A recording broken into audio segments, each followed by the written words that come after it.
김종민 의원님. 예. 5번입니다. 아까 질의를 좀 이어서 한두 가지만 좀 점검을 해볼게요. 아까 이제 헌재 심리 절차에 대한 질의를 좀 드렸는데 쟁점이 이제 정당성에 대한 쟁점들은 좀 말씀을 좀 드려서 확인한 것 같고요. 이제 신속성과 공정성이라고 하는 심리 절차에 큰 중요한 쟁점이 있습니다. 헌법재판소법 51조에 보면 이 신속성 문제의 쟁점이 되는 건 51조에 나오는 탄핵 심판의 정지에 대한 부분입니다. 근데 이 정지를 지난번 박근혜 대통령 탄핵 때는 정지를 안 했고 얼마 전에 손준성 검사 탄핵과 소송 때는 정지를 했어요. 그래서 이게 탄핵 이 판단의 기준이 뭡니까 이게? 어느 때는 하고 어느 때는 안 하는 겁니까? 제가 참여하지 않은 헌법재판소 결정의 판단 기준이 어떤지 아니 이 결정이 아니라 일반적인 원칙. 예, 구체적으로는 뭐 알지 못하고 있습니다. 근데 뭐 형사소송의 결론을 기다리는 경우에는 좀 사실 확정이 어렵기 때문에 그 형사소송의 결론을 봐서 사실 확정을 한 후에 그게 위헌 위법성이 중대하냐 이렇게 판단을 하려고 기다리는 것 같은데요. 꼭 그렇지는 않은 것 같은 게 박근혜 전 대통령 절차에서도 그럴 필요성이 없다고 볼 수는 없는데 뭐 검사의 경우에는 탄핵 소추된 분이 안 계셔도 그래도 그 검찰에서 업무가 진행될 수 있지만 대통령의 경우에는 뭐 한 분밖에 안 계시고 대통령의 업무가 정지된 상태가 장기화되면은 그 우리나라의 혼란 수습이 늦어지기 때문에 아마 대통령의 경우에는 계속 형사 절차를 기다리지 않고 하는 것 같습니다. 제가 한번 의견을 말씀드려볼 테니까 의견 한번 말씀해 보세요. 제가 보기에는 형사소송과 탄핵 심판이 같이 가고 있잖아요, 지금. 네. 같이 가는데 두 사안이 완전히 일치하는 경우에 형사소송에 있어서의 사실관계 다툼이 탄핵 심판에서도 그대로 가장 중대한 판단 기준이 될 때 네. 사실관계 판단은 아무래도 형사소송이 조금 더 구체적이고 정확한 판단을 할 수 있지 않겠습니까? 지당한 말씀입니다. 그런 경우에는 형사소송을 보고 탄핵 심판을 하기 위해서 심리를 정지시키는 게 합리적인데 서로 중복은 되더라도 내용이 조금 차이가 있고 형사소송에 있어서의 사실관계의 정확성에 대한 판단이 필요는 하지만 이게 탄핵 심판의 결정적인 요인, 유일한 요인이 아닐 경우에는 달리 판단할 수도 있다. 네. 이렇게 요건이 보여지는데. 다르니까요. 예. 예. 그렇게 볼 수 있습니다. 네. 그래서 이번 경우에도 형사소송에서 핵심 쟁점과 탄핵 심판의 핵심 쟁점이 완전히 일치하고 이 사실관계 판단에 의해서 종국 결정의 여부가 당부가 결정될 경우에는 고민해 볼 필요가 있지만 그렇지 않을 경우에는 달리 판단할 수 있다 이렇게 판단이 드는데 그 의견은 뭐 비슷하시죠? 네, 그거는 직접적으로 제가 만약에 가게 된다면은 직접적으로 판단해야 될 사항으로 보이거든요. 그래서 좀 말씀드리기가 예, 예. 좀 어려운 것 자, 같습니다. 일반적인 원칙에 대한 얘기를 드린 거예요. 이번 네, 사안과 꼭 네. 뭐 결부시키지 않더라도 마지막으로 이제 공정성 문제가 쟁점이 있어요. 이거는 우리 후보자님하고도 좀 연관이 돼 있는데 이 재판관 기피 신청이 지금 예고돼 있거나 뭐 가능하지 않냐 이런 보도들이 나옵니다.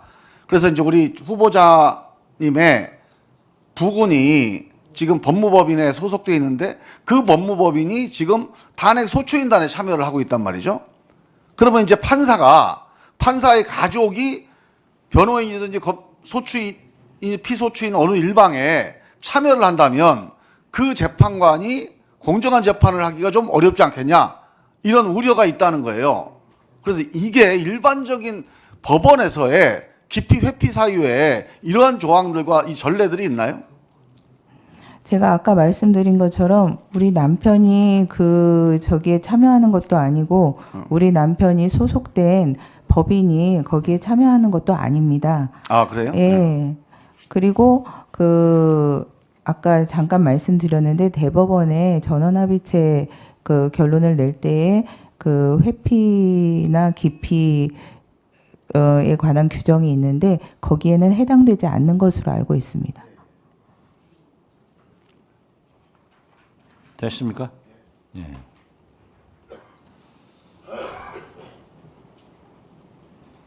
지금 윤석열 대통령은요 탄핵됐잖아요. 직무가 배제됐단 말이에요. 그래가지고 한남동 공관에서 홈쇼핑 같이 즐기고 있어요. 검찰이냐 헌재냐. 이게 되는 소리예요? 저는 형사소추나 헌법재판 병행 진행하는 거 아니에요? 병행 진행할 수도 있는 것으로 알고 있습니다. 그런데 대통령이 이런 태도를 취하는 것은 옳지 않다 생각하는데 지금 후보자께서 뭐 민주당이 추천했건 박지원이 위원장이건 봐줬다 안 봐줬다 이런 걸 떠나서 재판하겠다는 거 아니에요?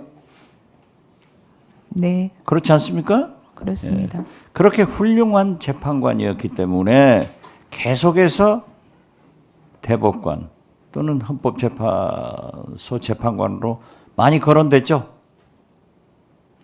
많이는 아닙니다. 많이는 아니에요.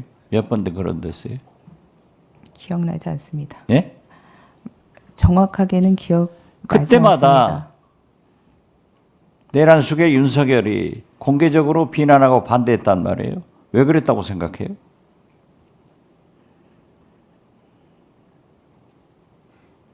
제가 알 수는 없는 일입니다. 저는 알아요. 그래서 저는 만약 후보자께서 헌법재판관으로 임명되더라도 그런 사감 가지고 헌법재판소에서 재판관 일을 하시지는 않을 것 아니에요. 당연합니다. 당연하죠. 네. 마찬가지로 남편분이 가고 있는 거기도 아무런 로펌도 아니고 관계가 없잖아요. 없습니다. 예.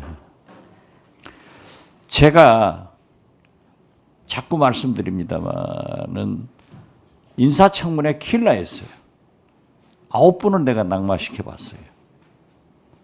그런데 이번 국회 몇 년 쉬다가 들어와서 보니까 세 번째 인사청문회를 하고 있습니다. 김복형 헌법재판관 그리고 오전에 마은혁 후보자 우리 정계선 후보자 세 분 다 한결같이 그 삶이 굉장히 깨끗하고 존경의 대상이 되더라고요. 그래서 나는 사법부도 이렇게 많이 변했구나. 그 전에 보면은 헌법재판관 하려고 했던 사람, 대법관 하려고 했던 사람 이런 분들이 뭐 재산 병역 이런 문제로 굉장히 복잡했는데 너무나 존경스러워요.